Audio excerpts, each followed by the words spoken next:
नमस्कार प्रिय विद्यार्थियों। आज के वीडियो के माध्यम से हिंदी साहित्य बीए थर्ड सेमेस्टर के लिए कुछ ऐसे महत्वपूर्ण कुछ क्या लगभग मैं 100 से अधिक ऑब्जेक्टिव टाइप के प्रश्नों के बारे में चर्चा करूंगा। बीए थर्ड सेमेस्टर में अगर आप हैं, आप किसी भी यूनिवर्सिटी के किसी भी कॉलेज में पढ़ रहे हैं, आप जैसे दीनदयाल उपाध्याय गोरखपुर विश्वविद्यालय में जो आपका 201 202 का पेपर होता है उसके लिए, आप जैसे राजा महेंद्र प्रताप सिंह स्टेट यूनिवर्सिटी मासा कुम्भरी सहारनपुर, इसके अलावा बुंदेलखंड यूनिवर्सिटी झांसी में तो लिखने वाला आएगा, उसका छोड़ दीजिए अभी।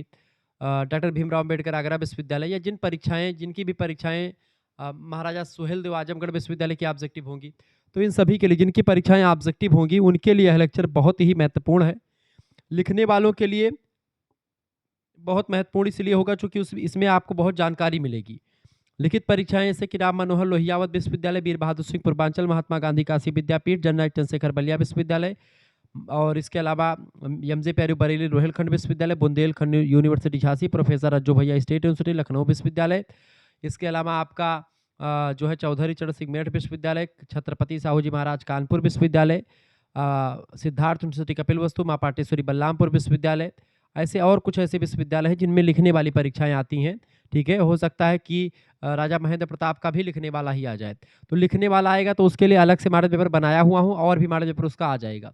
ठीक है, लेकिन ऑब्जेक्टिव वाला के लिए आप लोग परेशान थे तो इसका लेक्चर मैंने सोचा कि आपको दे दें। ये चुनिंदा प्रश्न पिछले 3-4 वर्षों में परीक्षा में खूब पूछे गए हैं, यानी कि ये रिपीटेड क्वेश्चंस हैं आप लोगों को, इसीलिए मैंने लेकर के आया है। निम्न रचनाओं में से छायावादी युग के गद्य लेखक हैं।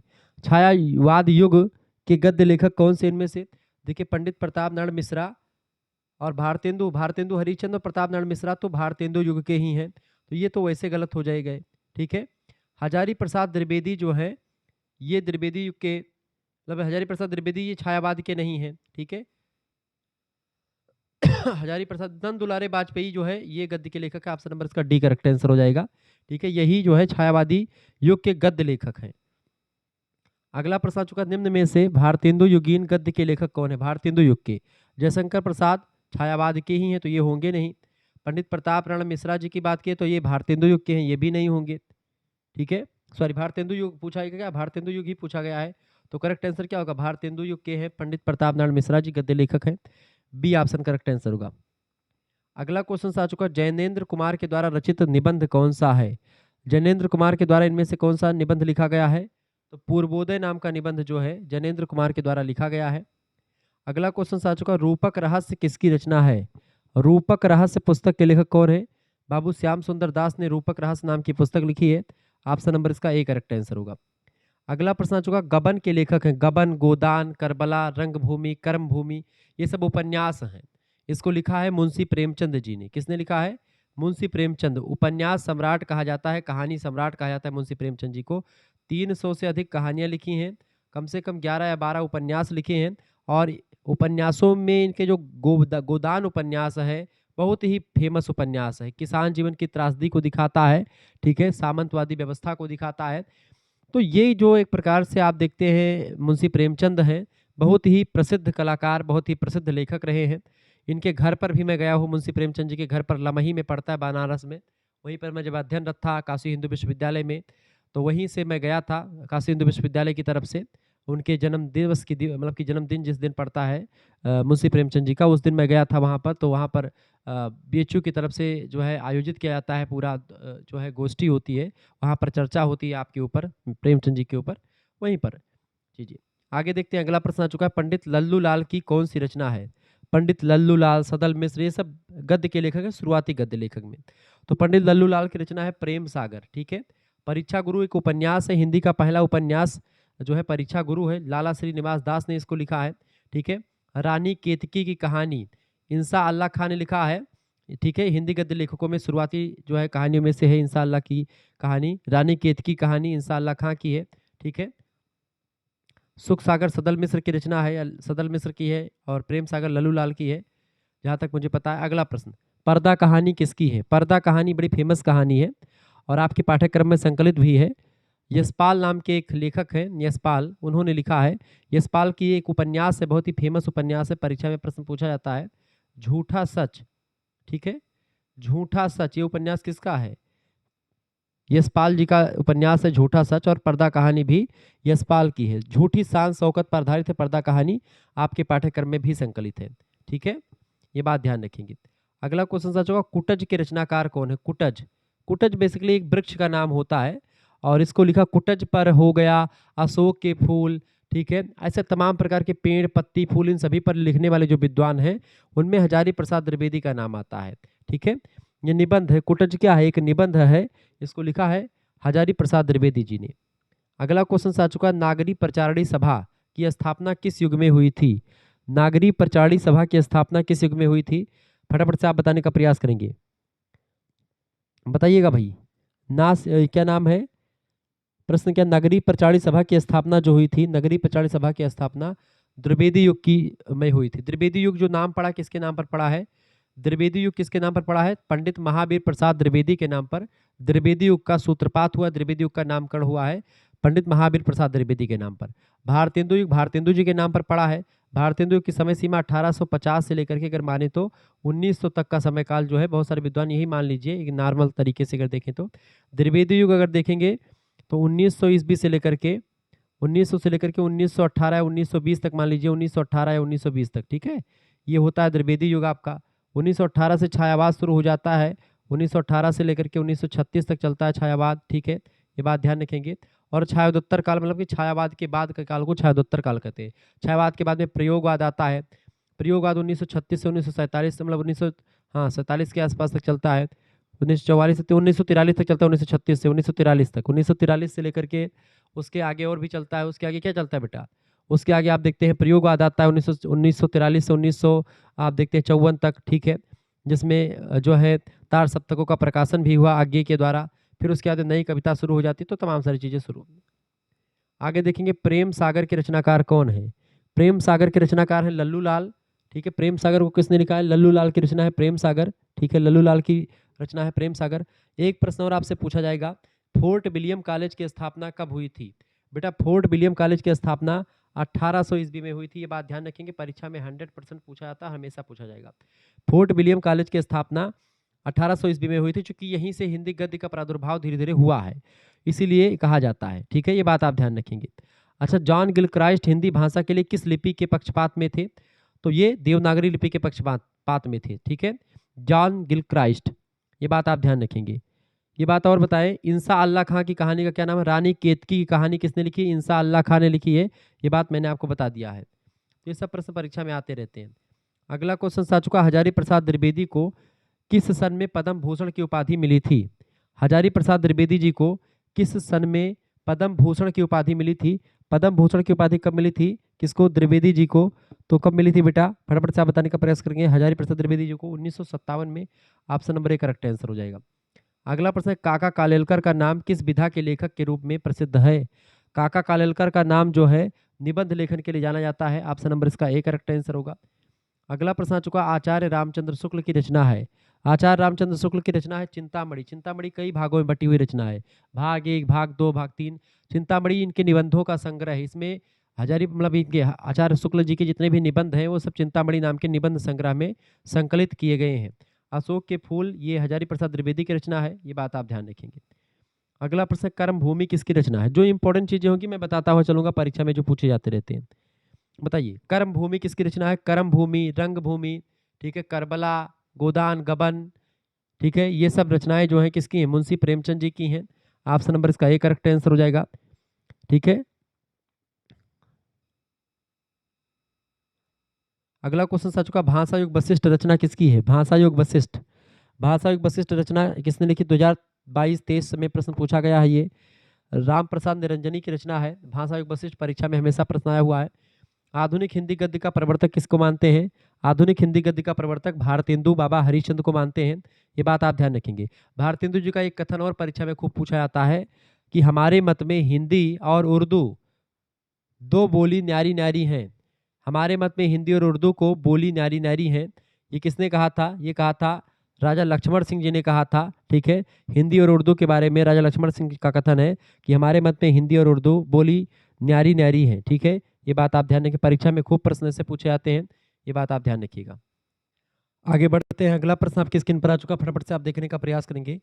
बहुत ही ज़बरदस्त क्वेश्चन आपके स्क्रीन पर आ चुका है, सभी लोग देखने का प्रयास करेंगे। एक बार वीडियो को शेयर भी कर दीजिएगा और लाइक भी कर दीजिएगा। चलिए, बड़ी हवेली की टूटी ड्योढ़ी के द्वारा लेखक ने इशारा किया है। बड़ी हवेली की टूटी ड्योढ़ी ये किसमें आपको दिखाता है? ये आपको एक कहानी है। कहानी कौन सी बेटा? कहानी होगी आपकी संवादिया। संवादिया कहानी है फणीश्वरनाथ रेणु की। उसी कहानी में रेणु जी ने वहाँ पर जो खास करके जो ये रचना है, उसमें आप देखेंगे उसमें बड़ी हवेली की बात होती। बड़ी हवेली की टूटी ड्योढ़ी ड्योढ़ी के द्वारा इशारा किया गया है लेखक ने। ड्योढ़ी माने होता बरामदे के अंदर जो होता है, जहाँ से आप घर में प्रवेश करते हैं, उसी को ड्योढ़ी कहा जाता है। तो बड़ी हवेली की टूटी ड्योढ़ी जो होती है, ये पतनशील सामंती व्यवस्था को दिखाती है। ऑप्शन नंबर इसका एक करेक्ट आंसर होगा। वापसी कहानी किसकी रचना है? वापसी कहानी रचना है उषा प्रियंवदा की। ऑप्शन नंबर इसका डी करेक्ट आंसर होगा। अगला प्रश्न, मैं कहती हूँ तुम क्यों नहीं खेती छोड़ देते, मर मर कर काम करो, उपज हो तो बाकी दे दो, चलो छुट्टी हुई, बाकी चुकाने के लिए ही हमारा जन्म हुआ है। यह कथन किसका है? यह कथन पूस की रात कहानी में इस कथन को कहा गया है। Option number B correct answer हो जाएगा। पूस की रात कहानी किसकी है? मुंशी प्रेमचंद जी की कहानी है। अगला क्वेश्चन आपकी स्क्रीन पर आ चुका। उधार का सौदा खाने में बड़ा मीठा लगता है। उधार का सौदा खाने में बड़ा मीठा लगता है और दाम देते समय मुदियाइन की बात कड़वी लगती है। मुदियाइन काकी है एक। ये कहानी जो है बेसिकली संवादिया कहानी में आती है। ऑप्शन नंबर इसका सी करेक्ट आंसर होगा। अगला प्रश्न, हिंदी की पहली कहानी की लेखिका का नाम बताएं। हिंदी की पहली कहानी की लेखिका का नाम है बंग महिला ने दुलाई वाली नाम की एक रचना लिखी। दुलाई वाली बंग महिला, ठीक है। तो पहली लेखिका है बंग महिला, दुलाई वाली नाम की एक कहानी लिखती हैं, ठीक है। अगला प्रश्न, लहना सिंह किस कहानी का पात्र है? लहना सिंह जो है उसने कहा था कहानी का पात्र है। उसने कहा था कहानी किसने लिखी है? चंद्रधर शर्मा गुलेरी। चंद्रधर शर्मा गुलेरी की कहानी है, उसने कहा था, ठीक है। लहना सिंह उसी कहानी का एक पात्र है। रोज कहानी किसकी है? रोज कहानी के लेखक हैं सच्चिदानंद हीरानंद वात्स्ययज्ञ।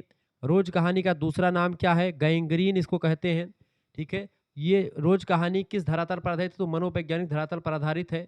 मय शैली का प्रयोग किया गया इस कहानी में। तो ये रोज कहानी है। यहाँ से इतने प्रश्न पूछे थे। मालती और माधव किस कहानी के पात्र हैं? तो रोज कहानी के ही पात्र है। टीटी मतलब कि ये चीजें हो गई आपकी। पर्दा कहानी किसकी है? यशपाल की रचना है। पर्दा कहानी आपके पाठ्यक्रम में संकलित है। चीफ की दावत रचना किसकी है? भीषम साहनी की रचना है। चीफ की दावत कहानी है। ये चारों बेसिकली कहानियां ही हैं। अगला प्रश्न, वह पत्नी एवं बच्चों के लिए केवल धनोपार्जन के निमित्त मात्र है, उक्त कथन किस कहानी का है? वह पत्नी और बच्चों के लिए केवल धनोपार्जन के निमित्त मात्र है, इस कथन को कहा गया है वापसी कहानी में। उषा प्रियंवदा की कहानी है वापसी। पूस की रात मुंशी प्रेमचंद। रोज आज्ञे की कहानी है। पर्दा यशपाल की कहानी का नाम है। अगला प्रश्न, चोर से ज्यादा फिक्र थी आबरू की। चोर से ज्यादा फिक्र किसकी थी? आबरू की। उक्त कथन किस कहानी का है? पर्दा कहानी का है। Option number B correct answer होगा। मालती किस कहानी की पात्र है? मालती, माधव, ये सब किस कहानी के पात्र हैं? माहेश्वर। मालती और माहेश्वर। माहेश्वर डॉक्टर रहते हैं, तो ये रोज कहानी में पात्र हैं, ठीक है। रोज कहानी के पात्र हैं। ऑप्शन नंबर इसका सी करेक्ट आंसर हो जाएगा। अगला क्वेश्चन से, संवादिया किस विधा में रचित रचना है? संवादिया एक कहानी विधा की रचना जिसको लिखा है, किसने लिखा है? संवादिया के लेखक कौन है? फटाफट से आप बताने का प्रयास करेंगे। संवादिया कहानी है, उसके लेखक कौन है? फणीश्वरनाथ रेणु जी हैं। आंचलिक कहानीकार हैं फणीश्वरनाथ रेणु जी, ठीक है, ध्यान रखिएगा। आंचलिक कहानीकार के लेखक है, उस मतलब कि ये रचना इनकी और एक पाठ्यक्रम में आपके संकलित है, उसका नाम मैंने आपको बताया भी होगा। कौन सी कहानी है यार? तीसरी कसम उर्फ मारे के गुलफाम, ठीक है। हिंदी की पहली कहानी कौन सी है? ऑप्शन के हिसाब से देखेंगे तो इंदुमती किशोरीलाल गोस्वामी की कहानी है। 1900 में प्रकाशन हुआ है इसका, लेकिन इस पर छायावाद के मतलब की एक रचना है, उस पर जो है टेम्पेस्ट नाम की रचना का छाया अनुवाद कहा जाता है इसको, कि टेम्पेस्ट रचना के आधार पर ही लिखी गई कहानी है। तो इंदुमती किशोरीलाल गोस्वामी कहानी है, लेकिन इस पर आरोप भी लगते रहे। आचार्य रामचंद्र शुक्ल इसी कहानी को हिंदी की पहली कहानी स्वीकार करते हैं, लेकिन आधुनिक विद्वानों में आधुनिक शोध के हिसाब से देखा जाए तो हिंदी की पहली कहानी अब बदल चुकी है। वो कहानी है माधवराव सप्रे नाम के एक लेखक, उन्होंने लिखी है एक टोकरी भर मिट्टी। एक टोकरी भर मिट्टी हिंदी की पहली कहानी होने का गौरव प्राप्त कर चुकी है। इसको लिखा किसने है? इसको लिखा है माधवराव सप्रे ने, ये बात आप ध्यान रखेंगे। अगला क्वेश्चन आ चुका है वजीरा सिंह। वजीर सिंह किस कहानी का पात्र है? तो ये वजीर सिंह जो है उसने कहा था चंद्र शर्मा गुलेरी की कहानी उसी का पात्र है। पूस की रात कहानी है किसकी? पूस की रात मुंशी प्रेमचंद जी की यथार्थवादी शैली पर आधारित कहानी है। पूस के महीने बड़ी ठंडक पड़ती है, उसी ठंडक की कहानी है बेसिकली। अगला क्वेश्चन आपकी स्क्रीन पर आ चुका है, फटाफट से आप देखने का प्रयास करेंगे। प्रश्न है पर्दा कहानी के मुख्य पात्र हैं। पर्दा कहानी के मुख्य पात्र की अगर बात की जाए तो बब्बर अली और बीर बख्श जो है ये जो है पर्दा कहानी के प्रमुख पात्रों में शामिल हैं। अगला क्वेश्चन से पाजेब रचना है। पाजेब किसकी रचना है? पाजेब जैनेन्द्र कुमार की रचना है। ये बेसिकली पाजेब पर आधारित है, पाजेब के गुम हो जाने पर मैंने इसको बताई थी। अगला क्वेश्चन से किसान की समस्या पर लिखी गई कहानी का नाम क्या है? किसान की समस्या पर पूस की रात नाम की कहानी लिखी गई मुंशी प्रेमचंद जी के द्वारा। दो बैलों की कथा भी मुंशी प्रेमचंद जी की ही कहानी है। जबकि आकाशदीप कहानी जो है एक ऐतिहासिक कहानी है जिसको लिखा है जयशंकर प्रसाद साहब ने। अगला क्वेश्चन आ चुका है बाल मनोविज्ञान के लिए जानी जाती है कौन सी कहानी? बाल मनोविज्ञान के लिए पाजेब कहानी जानी जाती है। एक बालक को जब पाजेब की चोरी के आरोप लगाया जाता है तो किस तरीके का वो एक प्रकार से मनोभाव होता है उसके बारे में पूरी जानकारी यहाँ पर आपको दिखाई गई है। ठीक है, अगला प्रश्न आ चुका है इनमें से किस कहानी पर मनोविश्लेषणवाद और अस्तित्ववाद का प्रभाव पड़ा है? तो अज्ञे की कहानियों पर आप देखेंगे मनोविश्लेषणवाद और अस्तित्ववाद का गहरा प्रभाव आपको दिखेगा अज्ञे की कहानियों पर। ठीक है, अज्ञे की अगर बात की है तो सच्चिदानंद हीरानंद वासन अज्ञे ये मनोविश्लेषणवाद के जो है प्रवर्तक जो सिगमंड फ्रायड है उनका प्रभाव इन पर काफी पड़ा है। अगला प्रश्न है पर्दा कहानी मूल रूप से केंद्रित है। पर्दा कहानी झूठी शान की रक्षा पर आधारित है। Option number C correct answer हो जाएगा। अगला क्वेश्चन आ चुका है प्रथम विश्व युद्ध की पृष्ठभूमि पर लिखी गई कहानी का नाम है। प्रथम विश्व युद्ध की पृष्ठभूमि पर जो कहानी लिखी गई वो कहानी का नाम है चंद्रधर शर्मा गुलेरी की कहानी है। उसने कहा था, जी हाँ उसने कहा था कहानी प्रथम विश्व युद्ध की पृष्ठभूमि पर लिखी गई है। प्रथम विश्व युद्ध कब हुआ था? 1914 ईस्वी में प्रथम विश्व युद्ध शुरू हुआ 1914 में और 1918 तक चला था। ठीक है, ये बात आप ध्यान रखेंगे। अगला प्रश्न है पाजेब कहानी में प्रमुख पात्र हैं। पाजेब कहानी का मुख्य पात्र है आशुतोष। ऑप्शन नंबर इसका डी करेक्ट आंसर होगा। बसंती नामक नाम की पात्र किस कहानी की है? बसंती नाम की पात्र वापसी कहानी उषा प्रेमबदा की उस कहानी का पात्र है बसंती। गजाधर बाबू, गजाधर बाबू किस कहानी के पात्र हैं? तो वापसी कहानी के ही पात्र हैं गजाधर बाबू। अगला क्वेश्चन आ चुका है वापसी रचना मूलतः आधारित है। वापसी रचना जो है ये वृद्ध विमर्श पर आधारित है। जो वृद्ध विमर्श होते हैं, जो वृद्ध लोग होते हैं माता पिता किस तरीके से उनसे रिएक्ट करते हैं, मतलब माता उनके बच्चे जो होते हैं अपने माता पिता से जब उनके माता पिता बूढ़े हो जाते हैं तो बूढ़े की एक कहानी है। फणीश्वरनाथ रेणु की रचना पाजेब कहानी के लेखक हैं जैनेन्द्र कुमार, तो ये तो होंगे नहीं। वापसी कहानी को लिखा उसम प्रियंवदा ने, तो ये भी नहीं होगी। रोज कहानी को लिखा है किसने? अज्ञे जी ने। सच्चिदानंद हीरानंद वासन अज्ञे, ये भी कहानी नहीं होगी। कहानी कौन सी? फणीश्वरनाथ रेणु की कहानी संवादिया। ठीक है, तीसरी कसम उर्फ मारे के गुलफाम। आंचलिक कहानीकार में सबसे जबरदस्त नाम आता है फणीश्वरनाथ रेणु जी का। बिहार के अधिकतर गांवों के ऊपर कहानियां लिखने के लिए जाने जाते हैं फणीश्वरनाथ रेणु। ठीक है, अगला क्वेश्चन आ चुका है रोज कहानी के लेखक कौन है? रोज कहानी इनमें से किसने लिखा है? मुक्तिबोध ने नहीं लिखा। मुक्तिबोध की रचना एक है अंधेरे में। ठीक है, लंबी कविता है। प्रेमचंद की कहानी नहीं है ये रोज। फणीश्वरनाथ रेणु की भी कहानी नहीं है। रोज कहानी मनोविश्लेषणवाद के धारा पर आधारित है। माहेश्वर और मालती के आधार पर कहानी लिखी गई है जिसमें लेखक स्वयं भी जाता है। जो मालती है वो लेखक के दूर की बहन भी लगती है और इस तरीके से इसको लिखा है सच्चिदानंद हीरानंद वासनज्ञ जी ने। ऑप्शन नंबर इसका डी करेक्ट आंसर हो जाएगा। इनमें से कोई नहीं। ठीक है, इनमें से कोई नहीं। जिन बच्चों ने लगा दिया उनका बिल्कुल राइट आंसर है इनमें से कोई नहीं। अगला क्वेश्चन आ चुका है नई कहानी पात्रिका का संपादन किया था। नई कहानी पात्रिका का संपादन किया था भैरव प्रसाद गुप्ता जी ने। Option number C correct answer हो जाएगा। अगला प्रश्न है मुख्य पुरुष पात्र माहेश्वर। मुख्य पुरुष पात्र माहेश्वर जो है वो रोज कहानी में है। रोज कहानी का दूसरा नाम क्या है? गैंग्रीन कहानी। लिखा किसने? अज्ञे जी ने लिखा है। दाम्पत्य जीवन की एक रस्ता और उबाऊपन पर कहानी टिकी हुई है पूरी की पूरी। ठीक है, ये बात आप ध्यान रखेंगे। अच्छा, हिंदी में अंतरोन्मुखी यथार्थवादी कहानीकार के रूप में कौन जाने जाते हैं? तो मुंशी प्रेमचंद ही जाने जाते हैं, बात आप ध्यान रखेंगे। अगला क्वेश्चन आपकी स्क्रीन पर आ चुका है नासिकेतोपाख्यान के रचयिता का नाम बताइए।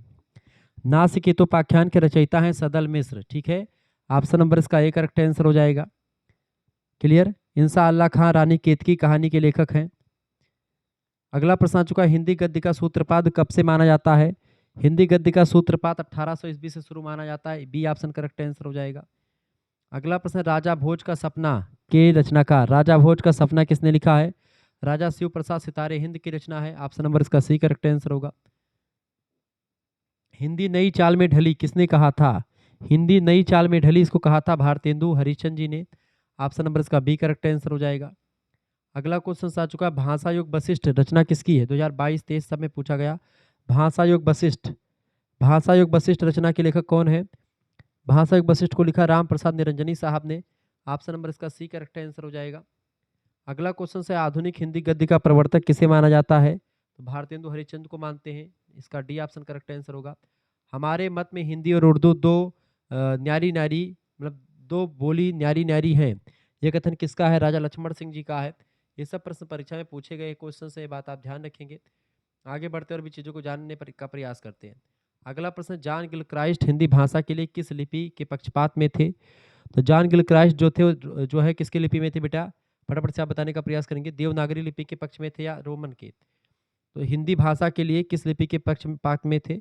तो कुछ मतलब यहाँ पर होगा रोमन या देवनागरी लिपि में से कोई एक। यहाँ पर थोड़ा सा क्वेश्चन को छोड़ दीजिए। देवनागरी लिपि मैंने आपको बताया भी था। फोर्ट विलियम कॉलेज की स्थापना कब हुई? 1800 ईस्वी में हुई थी। अगला क्वेश्चन से आपका आ चुका है, किस रचनाकार की भाषा में पांडिताऊ पंडिताऊ और पूर्वी शब्दों का प्रयोग है? पंडिताऊ और पूर्वी शब्दों का प्रयोग आपको मिलेगा सदा सुखलाल की भाषा में। सी ऑप्शन करेक्ट आंसर होगा। इंसाल्लाह खां की रचना कौन सी? रानी केतकी की कहानी। ये सब क्वेश्चंस परीक्षा में पूछे गए क्वेश्चंस हैं। हिंदी कहानी का विकास कब से कब मानना उचित होता है? तो हिंदी कहानी का विकास कब से मानना उचित है? 1900 से हिंदी कहानी का विकास माना जाता है, क्योंकि 1900 ईस्वी में ही आप देखते हैं रानी केतकी कहानी, मतलब वो क्या नाम है, किशोरी लाल गोस्वामी की कहानी है, वो इंदुमती, उसका प्रकाशन हो चुका था। अगला क्वेश्चन आ चुका है, इनमें से किसे हिंदी की पहली कहानी माना जाता है? रानी केतकी कहानी को नहीं माना जाता है। इसमें से माना जाता है दुलाई दुलाई वाली किसने लिखा? बंग महीना लिखा है। इंदुमती किशोरीलाल गोस्वामी की कहानी है, इसी को मानते हैं। सी ऑप्शन करेक्ट आंसर हो जाएगा इसका, इंदुमती। लेकिन माधवराव सप्रे की कहानी हिंदी की पहली कहानी है। इंदुमती के लेखक कौन है? किशोरीलाल गोस्वामी। बंग महिला ने कौन सा लिखा? दुलाई वाली। दुलाई वाली नाम की रचना बंग महीना की पुस्तक है। इंशाअल्लाह का ये पुस्तक कौन सी है? रानी केतकी की कहानी। अगला क्वेश्चन आ चुका है, इंदुमती का प्रकाशन पहली बार सरस्वती पत्रिका में कब हुआ था? 1900 ईस्वी में हुआ था। ये ऑप्शन करेक्ट आंसर हो जाएगा। 11 वर्ष का समय हिंदी की पहली कहानियों में इसका भी नाम आता है। स्वयं आचार्य रामचंद्र शुक्ला जी की कहानी है 11 वर्ष का समय। ये भी एक प्रकार से आचार्य शुक्ला जी की कहानी है, 1903 वगैरह में प्रकाशित हुई। क्षेत्र की चुड़ैल या प्लेग की चुड़ैल, क्षेत्र की चुड़ैल जो कहानी, इसके लेखक कौन है? लाला भगवान दीन है। ऑप्शन नंबर इसका सी करेक्ट आंसर होगा। अगला प्रश्न आपकी स्क्रीन पर आ चुका, फटाफट से आप देखने का प्रयास करेंगे। प्रश्न, आज्ञे का काव्य संग्रह भग्नदूत का प्रकाशन वर्ष है? आज्ञे का काव्य संग्रह भग्नदूत का प्रकाशन है 1933 में इनके काव्य संग्रह का प्रकाशन हुआ भग्नदूत का। Option number D correct answer हो जाएगा। अगला क्वेश्चन आ चुका, त्रिपथगा कहानी संग्रह के लेखक कौन है? त्रिपथगा कहानी संग्रह के लेखक कौन है? फटाफट से आप बताएंगे। त्रिपथगा कहानी संग्रह है, इसमें कई सारी कहानियां संकलित होती है, उसको कहानी संग्रह कहते हैं। तो आज्ञे जी की है ये त्रिपथगा कहानी संग्रह। अगला प्रश्न, त्रिपथगा कहानी संग्रह किस वर्ष प्रकाशित हुआ था? तो कहानी संग्रह प्रकाशित हुआ था 1931 में। डी ऑप्शन राइट आंसर होगा। अगला प्रश्न है, आज्ञेकृत स्मृति रेखा किस विधा की रचना है? आज्ञेकृत स्मृति लेखा किस विधा की रचना? फटाफट से आप बताएंगे। आज्ञेकृत स्मृति लेखा किस विधा की रचना है? तो संस्मरण विधा की रचना है। ऑप्शन नंबर इसका ए करेक्ट आंसर होगा। अगला प्रश्न है, आत्मनेपद आज्ञे की कौन सी विधा की रचना है? आत्मनेपद आज्ञे की कौन सी विधा की रचना है? तो ये आलोचना विधा की रचना, ए ऑप्शन करेक्ट आंसर हो जाएगा। अगला प्रश्न, आज्ञेकृत अद्यतन की विधा है? आज्ञेकृत अद्यतन की विधा है आलोचना की विधा की रचना अद्यतन। अगला क्वेश्चन है, अपने अपने अजनबी आज्ञे की कौन सी विधा है? अपने अपने अजनबी ये उपन्यास विधा की रचना है। C option. अगला क्वेश्चन आ चुका है, तार सप्तक के संपादक और आयोजक कौन थे? स्वयं अज्ञे थे, सचिदानंद धीरानंद वासन अज्ञे। आज्ञे किस तार सप्तक के कवि थे? तो आज्ञे तार सप्तक के कवि थे। तार सप्तक माने पहला तार सप्तक, ए ऑप्शन करेक्ट आंसर हो जाएगा। अगला क्वेश्चन आपके स्क्रीन पर आ चुका है, अमर बल्लरी किसकी रचना है? अमर बल्लरी आज्ञे की रचना है। B option. कोठरी की बात, कोठरी की बात किसकी रचना है? आज्ञे की रचना है। कोहरी या कोठरी की बात। शरणार्थी आज्ञे की कौन सी विधा का रचना है? शरणार्थी आज्ञे की कौन सी विधा है? कहानी विधा की रचना है। रोज कहानी किसकी है? अज्ञे की है। ऑप्शन नंबर इसका ए करेक्ट आंसर होगा, आपके पाठ्यक्रम में संकलित है। रोज कहानी की मुख्य भूमिका में कौन है? मालती जो है मुख्य भूमिका में है। उनके पति का नाम है माहेश्वर और टीटी नाम का एक बच्चा है। रोज कहानी है, रोज कहानी है एक मनोवैज्ञानिक, सी ऑप्शन करेक्ट आंसर होगा। मालती किस कहानी की पात्र है? तो रोज कहानी की पात्र है, सी ऑप्शन। अगला क्वेश्चन से हिंदी की पहली कहानी कौन सी है? इंदुमती किशोरीलाल गोस्वामी की है। लेकिन अगर आप प्रश्न पूछा जाए और माधवराव सप्रे की कहानी आपको मिल जाए, एक टोकरी भर मिट्टी, तो एक टोकरी भर मिट्टी लगा दीजिएगा आप। अगला क्वेश्चन आ चुका, मुख्य पुरुष पात्र माहेश्वर, तो ये है आपका रोज कहानी का पात्र है। रोज कहानी का दूसरा नाम है गैंग्रीन, ये सब ध्यान रखेंगे। अगला प्रश्न, दाम्पत्य जीवन की एक रस्ता और उबाऊपन कहानी की विषय वस्तु है। दाम्पत्य जीवन की एक रस्ता और उबाऊपन की कहानी है रोज कहानी की, ए ऑप्शन करेक्ट आंसर होगा। मालती मुख्य पात्र है किसकी? रोज कहानी की ही, सी ऑप्शन। अगला प्रश्न, इनमें से किस कहानीकार पर मनोविश्लेषणवाद और अस्तित्ववाद का प्रभाव पड़ा है? तो वो है अज्ञे, सच्चिदानंद हीरानंद वासन अज्ञे पर प्रभाव है, इसका सी ऑप्शन करेक्ट आंसर होगा। अगला क्वेश्चन आपके स्क्रीन पर आ चुका है, फटाफट से आप देखेंगे। आचार्य महावीर प्रसाद द्विवेदी ने किस युग का प्रवर्तन किया था? आचार्य महावीर प्रसाद द्विवेदी के नाम पर ही एक युग का नाम पड़ता है, उसका नाम है द्विवेदी युग, 1900 से लेकर के 1918 ईस्वी तक का समय काल। अगला क्वेश्चन आ चुका, सरस्वती पात्रिका का द्विवेदी जी ने संपादन भार कब से संभाला? तो द्विवेदी जी ने 1903 में सरस्वती पात्रिका का संपादन भार संभाला। ऑप्शन नंबर इसका का करेक्ट आंसर होगा। द्विवेदी जी जब भी प्रकाशित किया करते थे कोई रचना, तो बहुत ही जांच परख कर करते थे। द्विवेदी युग में हिंदी साहित्य या हिंदी का जो मानक स्वरूप है उसका परिमार्जन हुआ, पारिष्करण हुआ भाषा का। भाषा को लेकर के बहुत ज़्यादा काम हुआ इस युग में। द्विवेदी युग कब से कब तक है? द्विवेदी युग कब से कब तक है बेटा? 1900 ईस्वी से लेकर के 1920 या 1918 तक का जो समय काल है, इसको मानते हैं। ऑप्शन नंबर इसका खा करेक्ट आंसर होगा। अगला क्वेश्चन आ चुका, माधव प्रसाद मिश्र व अध्यापक पूर्ण सिंह किस युग के निबंधकार हैं? माधव प्रसाद मिश्रा और अध्यापक पूर्ण सिंह ये द्विवेदी युग के ही जो है निबंधकार हैं, बी ऑप्शन करेक्ट आंसर होगा। द्विवेदी युग के निबंधकार कौन से हैं? द्विवेदी युग के निबंधकार इनमें से चंद्रधर शर्मा गुलेरी द्विवेदी युग के निबंधकार हैं, ऑप्शन नंबर इसका गा करेक्ट आंसर होगा। रसज्ञ रंजन किसका निबंध संग्रह है? रसज्ञ रंजन आचार्य महावीर प्रसाद द्विवेदी के जितने निबंध हैं और रसज्ञ रंजन में जो है आप देखते हैं संकलित हैं। अशोक के फूल में इनके निबंध संग्रह, अशोक के फूल हजारी प्रसाद द्विवेदी के निबंध संग्रह है वो। इसके अलावा चिंतामणि निबंध संग्रह आचार्य रामचंद्र शुक्ल जी का है। ठीक है, आगे देखेंगे। महाकवि माघ का प्रभात वर्णन, महाकवि माघ का प्रभात वर्णन ये किसका निबंध है? तो ये महावीर प्रसाद द्विवेदी का निबंध है, ऑप्शन नंबर इसका का करेक्ट आंसर होगा। आगे देखेंगे, अगला क्वेश्चन आपके स्क्रीन पर आ चुका है। द्विवेदी युग में किस तरह के निबंधों की रचना अधिक हुई है? द्विवेदी युग में विचार प्रधान यानी विचारों को लेकर के बहुत ज़्यादा लिखे गए हैं, विचार प्रधान रचना आपको मिलेगी।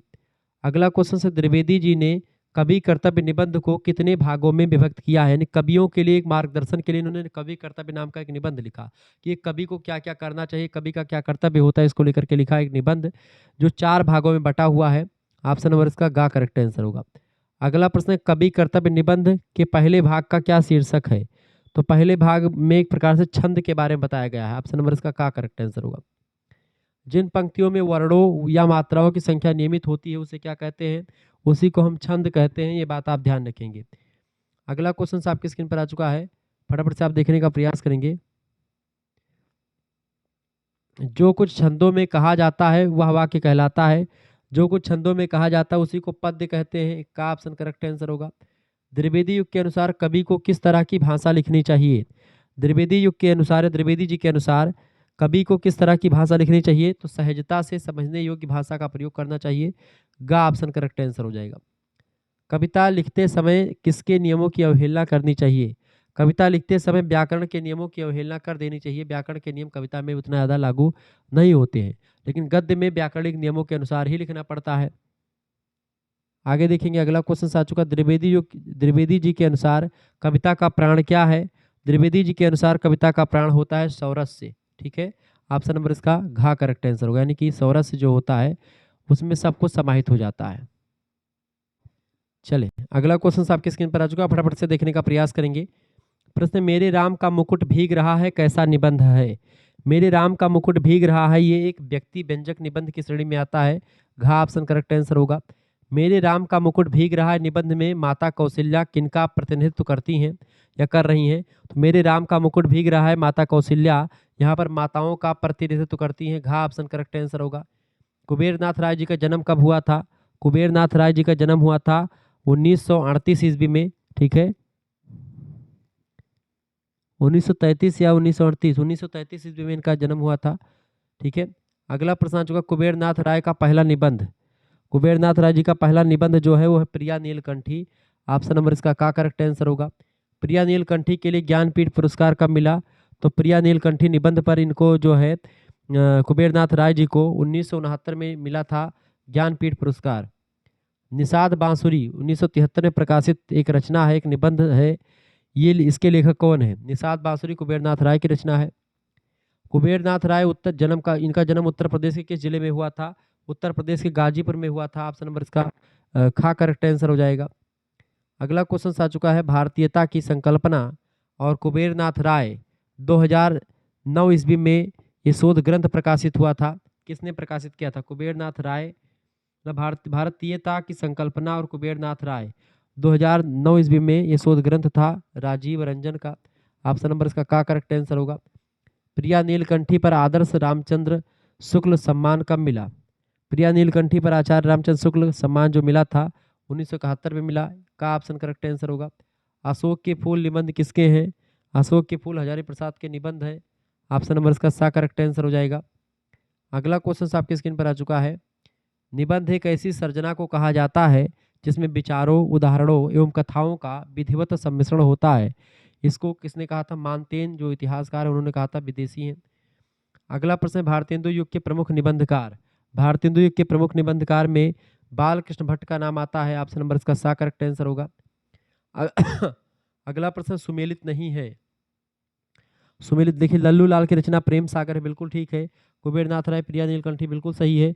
आगे की रचना पाजेब नहीं, पाजेब जो है जैनेन्द्र कुमार की रचना, तो गलत हो जाएगा ये। सदल मिश्र नाचिकेतोपाख्यान बिल्कुल सही है। ये सब बिल्कुल चीजें सही है, यही वाला सी वाला गलत है।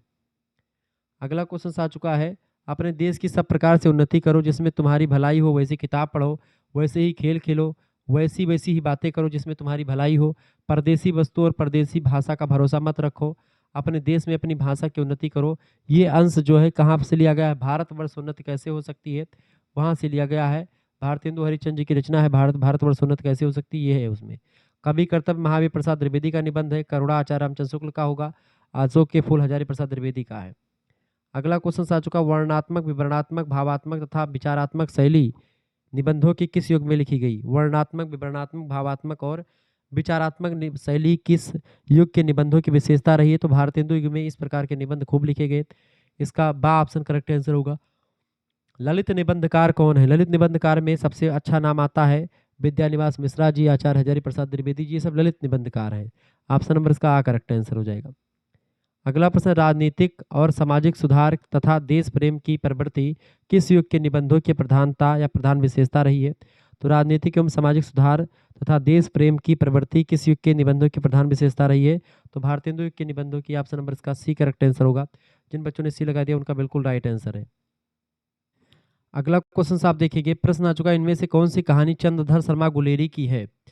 उसने कहा था चंद्रधर शर्मा गुलेरी की कहानी है। ऑप्शन नंबर इसका आ करेक्ट आंसर होगा। सुखमय जीवन भी इन्होंने ही लिखा, बुद्धू का कांटा भी इन्हीं की रचना है।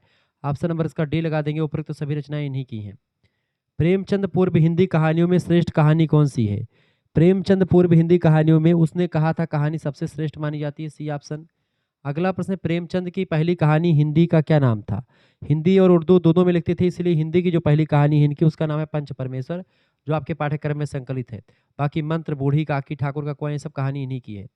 प्रेमचंद की अंतिम कहानी का नाम क्या है? कफन कहानी लिखी 1936 में इसका प्रकाशन हुआ था। और कफन कहानी का जो कफन 1936 में प्रकाशित हुई कहानी है, और जो पंच परमेश्वर कहानी 1916 में जो है प्रकाशित कहानी है।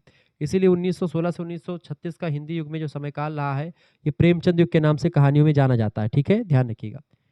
अगला क्वेश्चन है इनमें से कौन सा निबंधकार भारतेंदु युग का है? इनमें से कौन सा निबंधकार भारतेंदु युग का है? Pandit Pratap Narayan Mishra ji. Option number B correct answer होगा। अगला प्रश्न, भारतेंदु निबंधों की समय सीमा इनमें से कितनी रही है? 1873 से 1900 ईस्वी भारतेंदु युग के निबंध लिखे गए। अगला प्रश्न, लेवी प्राण लेवी निबंध के लेखक कौन है? लेवी प्राण लेवी निबंध लिखा है बाबू हरिश्चंद्र का निबंध है। अगला प्रश्न, शिव शंभू का चिट्ठा है निबंधों का संकलन किस कवि का है? तो ये है बाल मुकुंद गुप्ता का। डी ऑप्शन करेक्ट आंसर होगा। भाव पेट दांत नाक आदि निबंधों के लेखक कौन है? तो पंडित प्रताप नारायण मिश्रा जी ने लिखा है इन निबंधों को। भाव पेट दांत नाक इस प्रकार के निबंध लिखे हैं पंडित प्रताप नारायण मिश्रा जी। आगे बढ़ते हैं, अगला क्वेश्चन आपकी स्क्रीन पर आ चुका। द्विवेदी युग का नामकरण किसके नाम पर हुआ? महावीर प्रसाद द्विवेदी जी के नाम पर हुआ है। बेकन विचार रत्नावली रचना किसकी है? बेकन विचार रत्नावली महावीर प्रसाद द्विवेदी की रचना है। इनमें से कौन द्विवेदी युग का निबंधकार है? द्विवेदी युग का निबंधकार इनमें से कौन सा है? बाबू श्याम सुंदर दास, माधव प्रसाद मिश्रा, अध्यापक पूर्ण सिंह, ये सब द्विवेदी युग के ही निबंधकार हैं। अगला क्वेश्चन आप देखेंगे, गोबर गणेश संहिता किसके निबंध का संकलन है? गोबर गणेश संहिता आचार्य चंद्र शर्मा गुलेरी की रचना है। ये इनके निबंधों का संकलन है। कन्यादान पवित्रता नामक निबंधों के लेखक कौन है? कन्यादान पवित्रता ये निबंध को लिखा है अध्यापक पूर्ण सिंह। अगला क्वेश्चन है, रसज्ञ रंजन किस निबंधकार का निबंध संकलन है? रसज्ञ रंजन, रसज्ञ रंजन किस निबंधकार का निबंध संकलन है बेटा? तो किसका है? महावीर प्रसाद द्विवेदी जी का है रसज्ञ रंजन। ऑप्शन में नहीं है। आगे देखिए, कविता क्या है निबंध के लेखक कौन है?